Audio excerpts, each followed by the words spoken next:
အားလုံးပဲမင်္ဂလာပါဒီနေ့မှာတော့ဆိုင်မှာရမ်းရတယ်မိုးရေဆက်လက်စွပ်လေးပေါ့နော်အဲ့ဒါလေးကိုပြုလုပ်ပုံစစ်စင်ကိုကျင်းနေချက်လိုက်ကြည့်ပေးပါနော်အားလုံးချက်လိုက်ကြည့်ပေးပါပထမဆုံးနန်းကျိတ်ဆက်နဲ့အရင်ရွှေကိုနန်းကျိတ်ရပါတယ်မီးစားတိုင်းအပူပေးပြီးရွှေကိုလုံးဝပြားသွားသည့်အထိကျိတ်ပေးရပါတယ်ရှင်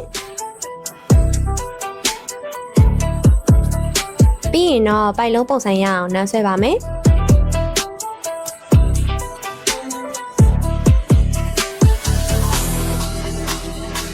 လိုချင်တဲ့အလုံးနေထားရအောင်မီးပူပေးပြီးနန်းထပ်ဆွဲပါတယ်ရှင်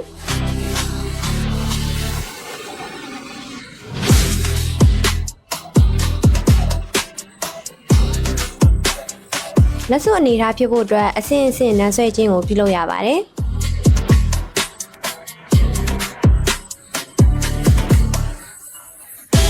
နန်းဆွဲရလေးပြီးပြီဆိုရင်တော့အဓိကဒီဇိုင်းဖြစ်တဲ့မွေးစံပုံလေးအတွက်ပုံရိုက်ပါတယ်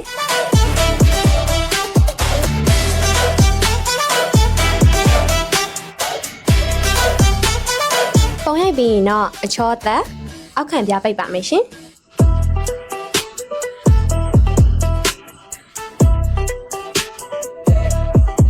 အနားသားလေးတွေချောသွားအောင်တစည်းတိုက်ပါတယ်ပြီးရင်တော့လက်စွပ်ပုံစံအတွက်နန်းဆွဲထားတဲ့ရွှေချောင်းလေးကိုကွေးပါမယ်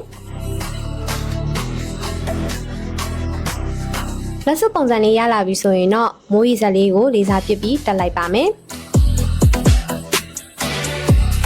နောက်ဆုံးအနေနဲ့ရွှေရောင်လေးဝင်းသွားအောင်မိစားတိုက်ပြီးသွားရင်တော့မိုးရီဇက်ပုံစံလက်စွပ်လေးကိုရရှိရဖြစ်ပါတယ်ရှင်ဘို့ဆိုရင်တော့မွေးဆက်လက်စွပ်လေးရရှိဖြစ်ပါတယ်ဒီလိုမျိုးဒီဇိုင်းဆဲနဲ့လက်စွပ်လေးတွေကိုလိုချင်နေဆိုရင်တော့ကျဲတို့လက်ကင်းနာဆိုင်မှာဝယ်အားပေးဖို့ဖိတ်ခေါ်ပါတယ်အားလုံးဆုံးဖြတ်ကြည့်ပေးတဲ့ကျေးဇူးတင်ပါတယ်အားလုံးပဲဘိုင်